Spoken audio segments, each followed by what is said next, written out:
benshi baririmba ariko baririmbira hejuru y'ubusambanyi bamaze kubikizira mu maso h'Imana.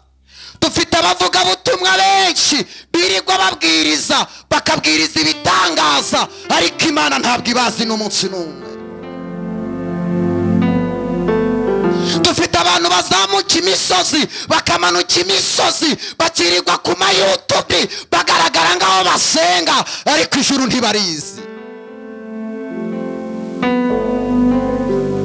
Mana irambwira ngo abantu benshi bakabije gukora ibyaha kandi babikoreye mu murimo.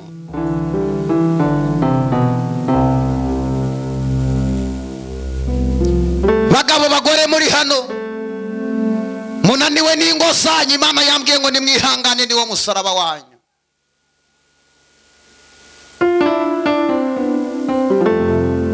Mugabo wawe niwo musaraba wawe, mwihanganire.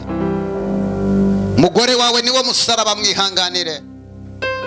Abana bawe niwo musaraba bawe, bihanganire. Reka kuvuza induru mu kigeragezo kuko aburi kubwira uri kubahereza amakuru yo kugira ngo bajye kugusebya.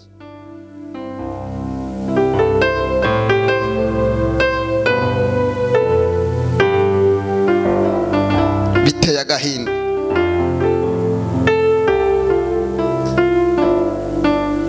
Igihe kigiye kugera muzabona abapasiteri bamwe bandagaye ku musozi. Kera abantu batinyaga hera h'Imana, umuntu asigaye azamuka ku ruhimbi yanyweye inzoga, abantu ntibagitinya Imana. Umuntu akazamuka yuzuye inzoga ati ngiye kubahereza mbabwiriza ati ndabamara, kazamuka yuzuye inzoga ariko ntoki inzoga n'itabi. Muririmbyi kera yatinyaga uruhimbi ariko asigaye azamuka avuye gusambana amaze gukuramo inda kabiri.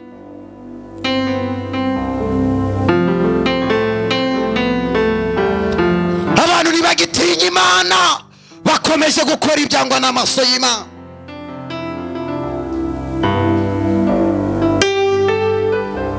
Imana izaduhembera kuki? Bakozi b'Imana muri hano mureke twubahisha Imana. Usigaye ubwira umuntu ngo ndi umukozi w'Imana ati reka reka reka bariya n'abesikoro. Kubera iki? Twatakaje umwimerere w'abakozi b'Imana, twivanze n'abanyamahanga.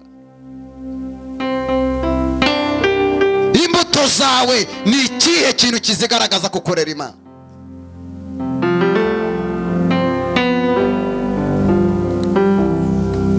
Nigeze njya mu giterane, umupasiteri umwe arambwira ati profe atamavuta yawe ndayemera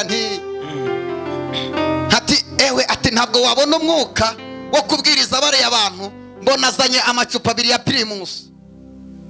Isi yajyanye he pastor? Aterega ntabwo nayobora rira teraniro ntasomye kamwe. Atahuko nawe akirure ukuntu urahanura ibitangaza bikamanuka. Namubwira ntiyera namenye sinzigera niyandurisha ikizira. Barizo umuntu muri kumwe ngo nukubera ikibinani bikunaniye gukiranuka. Bikunanije iki? Bikunanije iki?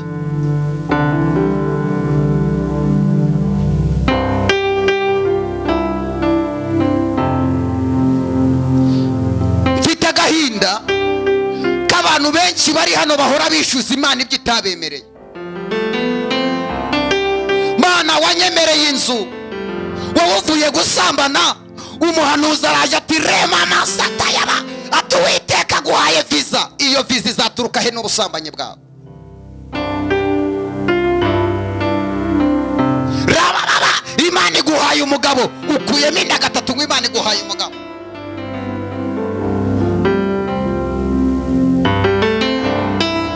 Abantu benshi bafite amasezerano y'amahura apfuye ataraturutse ku Mana, yaturutse mu marangamutima y'abahanuzi. Ntabwo Imana yaguhera isezerano mu byaha, oya, Imana iguha isezerano umaze gukiranuka, kandi iyo imaze kuguhereza isezerano ugomba kuribagarira. Wowe Imana ikwemereye imodoka usambana amanywa na nijoro ngo Imana izaguha imodoka? Inzoga zose wiri gutukisha Imana ngo dore wa munyamasengesho mu murebe mu kabari, warangiza ngo Imana izampereza umugabo, uturutse he? Shabuno umukobwa yaraje ngo nimusenge, hari arambwira ati nshaka umugabo profete. Ndipfukama dusenge. Imana irambwira ngo mubwire ngo nta mugabo washobora kwihanganira igifu cyawe. Arya inkoko ya runaka, akagira ukwavu rwa runaka, n'ibitayi, akajya akabenzi ka runaka, yarangiza ngo mana mpa umugabo. Imana yarambwiye ngo mubwire ngo nta mugabo wahaza iyo nda yawe, uzabanza ugabanye iyo nda yawe n'igifu cyawe. Ntabwo Imana ifite abagabo bo kujugunya rwose.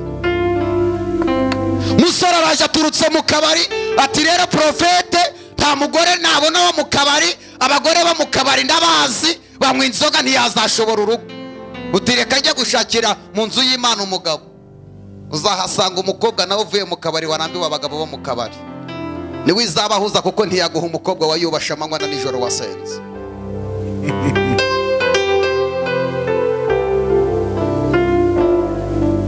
Umusore yaje mu nzu y'Imana abonamo umugore, abonamo umukobwa ngo amutwariwe, bakora ubukwe.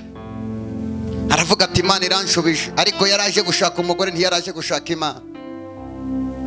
Ngo bagere mu rugo, umusore abwira wa mukobwa, na wa mukobwa yaravuye mu kabari ariko ajya mu nzu y'Imana akeneye umugabo.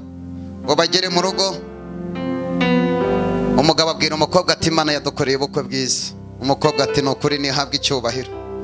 Ati rero sheri burya nubwo wambonaga nza mu nzu y'Imana nkitanga cyane ngakorana n'ibature, icyari kinzanye ni umugore wo mu nzu y'Imana. Umukobwa ati rero wambonye. Ati ariko ngewe ninywera kamwe.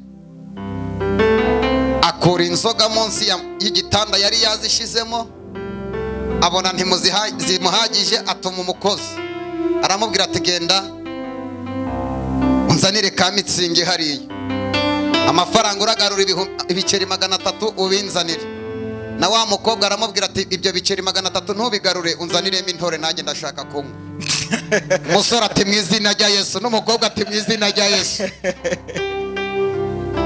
Undi ati ko naje mu nzu y'Imana nshaka umukobwa wubasha Imana, bimeze bite? Undi ati nanjye naje mu nzu y'Imana nshaka umusore wubasha Imana.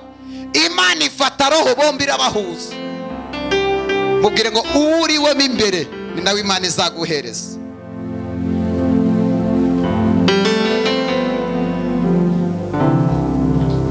Mana nkeneye umukobwa ufite ingeso nziza. Wowe ufite izi?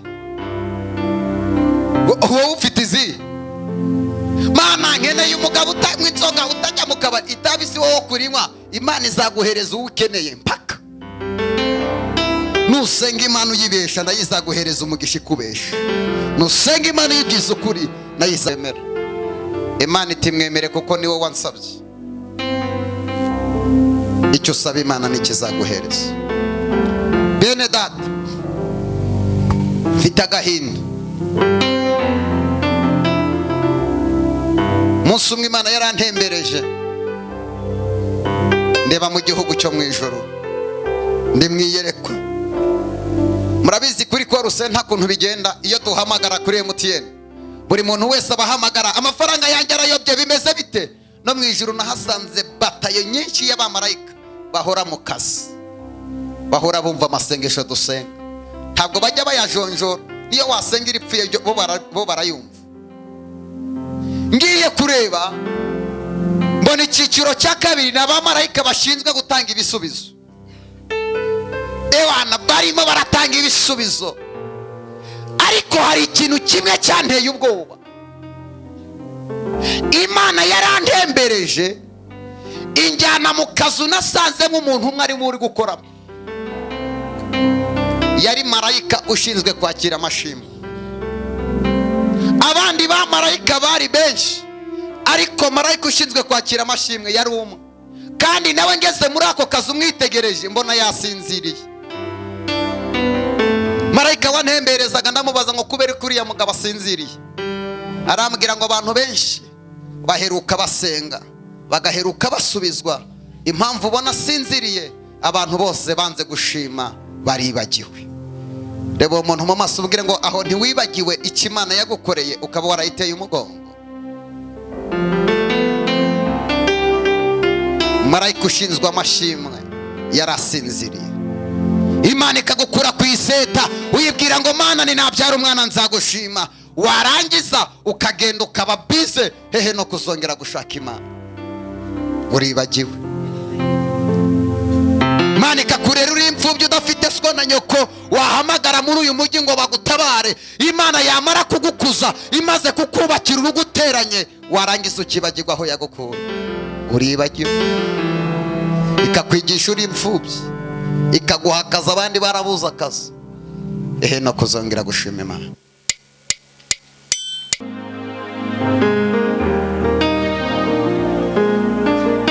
Ibyo bigushuka bizashira niko Imana ivuze, ibyo bigutera bizashira. Uwo mudamara rutinzemo udashaka gutuma ukorera Imana, ibyo byose bigushuka bizashira.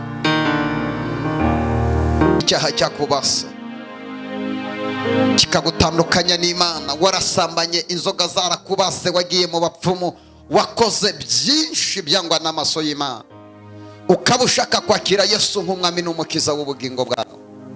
Uhaguruke utera intambwe wegera imbere gusengera Imana. Natuye imbabazi z'Imana muri ibyo biganza, uko ufashe icyemezo cyo kwihana niko Yesu agushaka. Ubahiro munyemerere dufatanye n'ibizima n'abamarayika n'abakerubi, Haleluya. duhereze Imana icyubahiro. Nta yindi Mana tuzubararira, nta yindi Mana tuzakorera, Urakwiriye. hirya yayo nta yindi Mana tuzasenga. Twabonye Imana mu buryo butangaje. Icyubahiro ni cyawe Mana. Kugira imitima yacu. Rakira icyubahiro Mana. Cyubahiro, cyubahiro ni cyawe Mana, wowe utuye ahirengeye Mana, hagati y'ibizima duhora tuguhimbaza. Cyubahiro, cyubahiro ni cyawe Mana, cyubahiro ni cyawe Mana, nta yindi Mana tuzakorera, nta yindi Mana tuzakorera. Cyubahiro, cyubahiro ni cyawe Mana, wowe utuye ahirengeye hagati y'ibizima bihora biguye. Hagati y'ibizima bine, hagati y'ibizima, hagati y'ibizima bine, hagati ya bya bizima, hagati y'abayobashe, hagati bayivuze, hagati y'ibizima, hirya yawe nta yindi Mana.